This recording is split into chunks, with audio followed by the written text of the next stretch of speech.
Hey, what's up? I'm here with Wayne, who is driving. I'm not driving this time.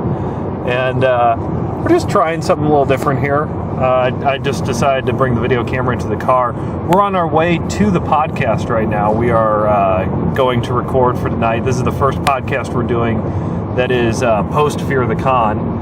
So, and that's actually something we kind of wanted to talk about. Wayne and I were discussing that we don't think we're really going to talk about the con on the podcast, or at least we don't want to.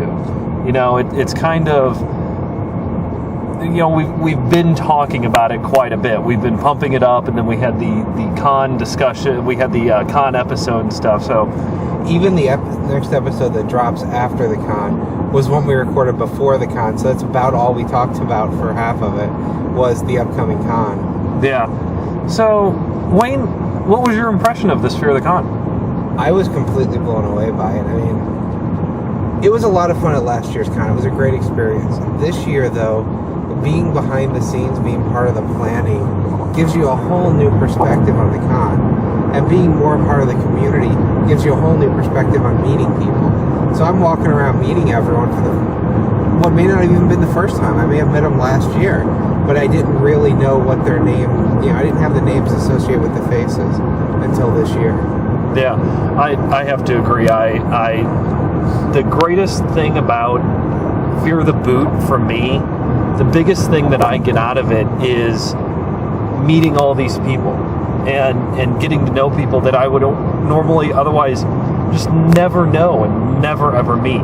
Yeah, and as hesitant as I was to do all the after hours stuff because I knew I was going to be tired, I am so glad I took part in at least the first 2 days of the Stay for the Caves tourism stuff.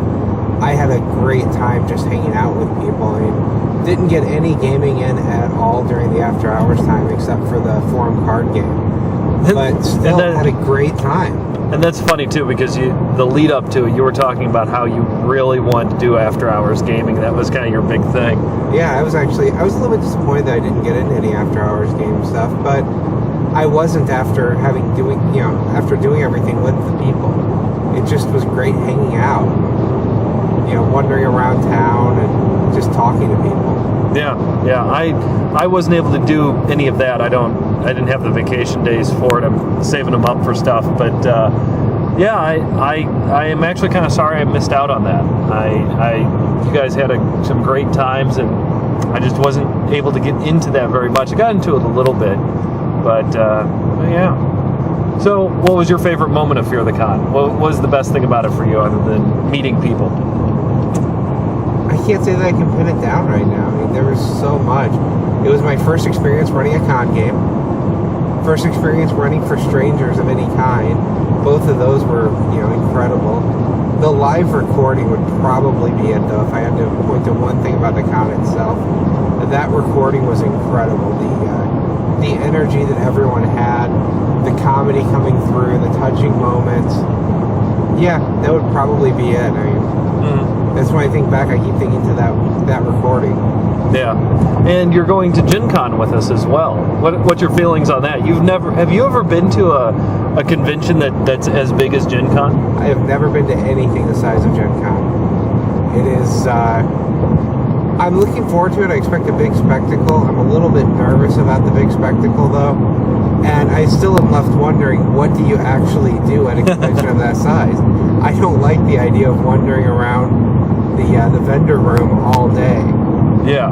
Well, and there are other things that go on. I mean, I hang out a bit in the vendor room. Everybody does by the crowds. But honestly, when we first talked about going to Gen Con, I really was like, well, what are we going to do, guys? I mean, we don't really do at that time. We don't really do interviews. I don't play con games with people. I do now because of Fear the Boot and Fear the Con in particular. But Fear the Con, you don't have to pay for each individual game. That's one of the big differences con-wise. I mean, now there's a lot of after-hours stuff and a lot of, basically it's Fear the Con Indie, but just thinking of it as the con itself, you have to pay for every game you're in. That's kind of off-putting to me. Yeah, and really that's how cons operate. You know, that's how they make their money. Some cons are just kind of run by non-for-profit, not charities, but non-for-profits, and they just kind of do it for the love of it. Some cons, like Gen Con, and even the St. Louis Archon, those are businesses.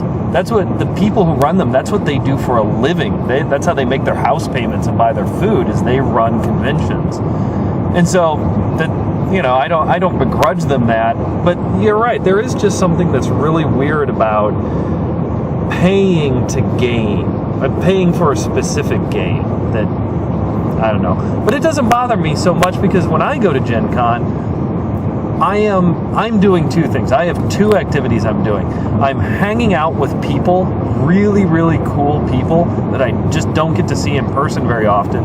And the other thing I'm doing is working the con for Fear the Boot. I am going around, I'm doing interviews, I am meeting people, I'm, talking with people in the podcasting community and in the gaming community. That's one thing I see a lot of potential with Gen Con that I don't think we'll get a chance to use it this year, but if we had things rolling out right afterwards or right around, we could be using this to make big announcements. I mean, that's what everyone does. They go to a con to make their big announcements. We've got this new role-playing game coming out, this new supplement coming out, this new video game coming out, whatever it is. Everyone makes big announcements at conventions. This is very true. And that's that's one of the things that we've been talking about behind the scenes, and some people asked us about it at Fear the Con, and we kind of gave them some answers about when is Fear the Boot going to produce something? When are we going to release something? We always talk about design and that sort of thing. And the answer is, quite frankly, we're going to work on it. That is absolutely right. We have not released enough stuff. We have not released we haven't released anything.